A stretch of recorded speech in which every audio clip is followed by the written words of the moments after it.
आज हम शेरशाह सूरी की शासन व्यवस्था पर चर्चा करेंगे। आपने पिछले व्याख्यानों में देखा कि शेरशाह सूरी जो है वो एक सफल विजेता था। उसने अपनी योग्यता के बल पर एक विशाल साम्राज्य की स्थापना की थी। विशाल साम्राज्य की स्थापना करने के पश्चात वो अपने आप को एक कुशल कूटनीतिज्ञ के रूप में भी स्थापित किया और अपने इस उद्देश्य में वो पूर्ण रूप से सफल रहा। यही आज हम चर्चित करेंगे। शेरशाह सूरी के प्रशासनिक व्यवस्था स्थापित करने का जो मुख्य उद्देश्य था वो था जनता की भलाई करना, और वो स्पष्ट रूप से कहता था कि राजा का कर्तव्य है कि वह लोगों के जीवन और उनकी संपत्ति की रक्षा करे, न्याय और समानता के नियम लागू करे और लागू ही नहीं करे अपितु सभी व्यक्तियों पर समान रूप से कार्यान्वित करे। और इस कार्य के लिए उसने अपने अधिकारियों कर्मचारियों पर भी कठिन अनुशासन रखा ताकि प्रजा जो है उसके साथ कोई अनुचित व्यवहार न कर सके। और ये जो बातें थी वो खुले रूप से वो अपने शासन में प्रशासन में कहता था। अब शेरशाह सूरी की प्रशासनिक व्यवस्था खुद की थी या उसने पूर्ववर्ती शासकों से ली, इसके बारे में विवाद है। अबुल फजल कहता है कि वो अलाउद्दीन की खिलजी की जो योजना थी उनको उसने अपना लिया और उसी के आधार पर उसने शासन व्यवस्था स्थापित की। त्रिपाठी और परमात्मा शरण जो हैं वो कहते हैं कि वो एक व्यवस्था सुधारक था, मौलिक व्यवस्थापक नहीं था। प्रोफेसर क्रूक और कानूनगो जो हैं उनका ये कहना है कि शेरशाह का प्रशासन जो है वो मौलिक स्वरूप देने वाला था। वो कहते हैं कि हो सकता है उसने कुछ बातें अपने पूर्ववर्ती शासकों से ग्रहण की हों, लेकिन कहीं ना कहीं उसने खुद के भी व्यूज़ इसमें डाले थे। अब्बास खान ने शेरशाह पे काफ़ी काम किया है। वो कहते हैं कि शेरशाह जो है उसने देश की समृद्धि और प्रजा की भलाई के लिए कुछ नियम बनाए जिनका आधार उसके निजी विचार और विद्वानों के ग्रंथों के सिद्धांत दोनों थे।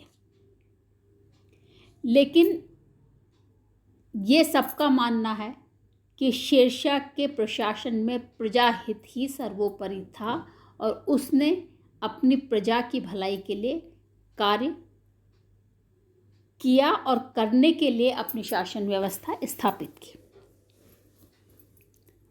अब शासन व्यवस्था किस तरह की थी? तो सबसे पहले केंद्रीय प्रशासन कैसा था? शेरशाह का शासन राजतंत्र था। राजतंत्र के साथ साथ एक तंत्र था। वो खुद कानून बनाता था और खुद लागू करता था। यद्यपि उसके पास मंत्री थे, लेकिन कोई भी मंत्री राजा की आज्ञा की अवहेलना नहीं करता था। राजा की आज्ञा का पालन करना एक तरह से उनका दायित्व था। अब्बास खां फिर यहाँ पे कहते हैं कि शेरशाह जो है वो शासन के प्रत्येक कार्य खुद देखता था, चाहे वो कार्य छोटा हो चाहे बड़ा हो। त्रिपाठी कहते हैं कि शेरशाह जो है उसके शासनकाल में कोई विद्रोह नहीं हुआ और उसने अपने प्रशासनिक कार्यों को सुचारू रूप से चलाने के लिए मंत्री नियुक्त किए थे जो कि योग्य थे। अब केंद्रीय प्रशासन में कौन कौन से मंत्री थे, कौन कौन से विभाग थे? तो इसकी जो केंद्रीय प्रशासनिक व्यवस्था थी उसमें 4 विभाग थे: दीवान वजारत, दीवान आरिज, दीवान रसालात, दीवान इंशा। दीवान वजारत, इस विभाग का जो मंत्री था वो वजीर कहा जाता था और इसका काम था राजस्व संबंधी कार्यों को देखना। लेकिन राजस्व संबंधी कार्यों के साथ साथ अन्य जो विभाग थे उनका निरीक्षण भी वजीर जो है वो करता था। अब है दीवान आरिज। दीवान आरिज विभाग जो था एक तरह से सैन्य विभाग था, सेना का विभाग था। इसका जो मंत्री था उसका काम था सेना की भर्ती, सैनिक संगठन से संबंधित सभी कार्यों की देखरेख और कार्यों को करना। दीवान रसालात, इस विभाग का मुख्य कार्य था राजा जो निर्देश दे रहा है अन्य देशों के साथ कूटनीतिक संबंध स्थापित करने के लिए उन कूटनीतिक संबंधों को स्थापित करने की कार्यान्वयन के लिए दूसरे देशों में दूत भेजना और बाहर से आए हुए व्यक्तियों का नियंत्रण रखना। दीवान इंशा, दीवान इंशा का जो विभाग था वो शाही घोषणाएं जितनी भी होती थी उनका प्रारूप तैयार करना और प्रारूप तैयार ही नहीं करना अपितु जितने भी सरकारी निर्णय होते थे उन निर्णयों से प्रांतीय शासकों को अवगत करवाना और जो सरकारी एक तरह से दस्तावेज होते थे, आलेख होते थे, प्रलेख होते थे, उनको संभाल कर रखना।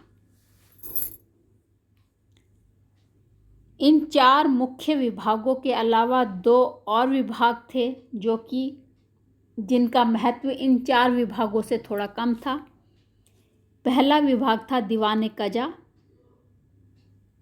जो कि प्रधान काजी के नियंत्रण में होता था और इसका काम होता था एक तरह से अभियोगों को सुनना, अपीलों की सुनवाई करना। एक तरह से न्यायिक जो विभाग होता था वो दीवान कजा था। दूसरा था दीवान वरीद और यह विभाग जो है वो गुप्तचर विभाग था। राजा को प्रत्येक महत्वपूर्ण घटना की सूचना देना इसी विभाग का काम था।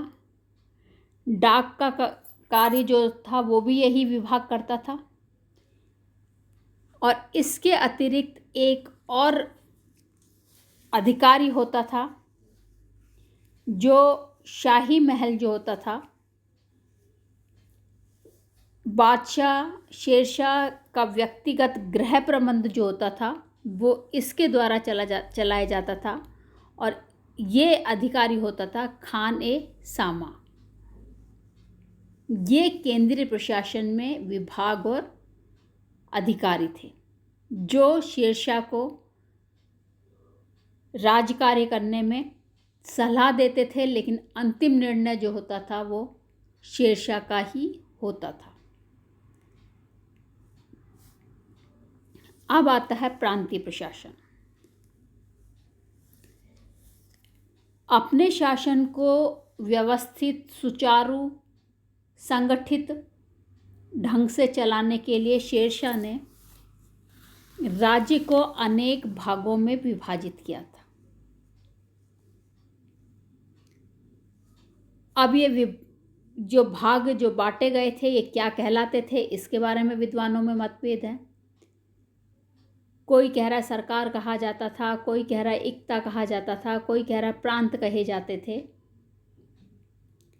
लेकिन राज्य को बांटा जरूर था और एक तरह से आज का जो राज्य जैसे देश है, देश के बाद स्टेट हैं, तो इसी तरह की व्यवस्था यहाँ थी, केंद्र और फिर प्रांत। इसका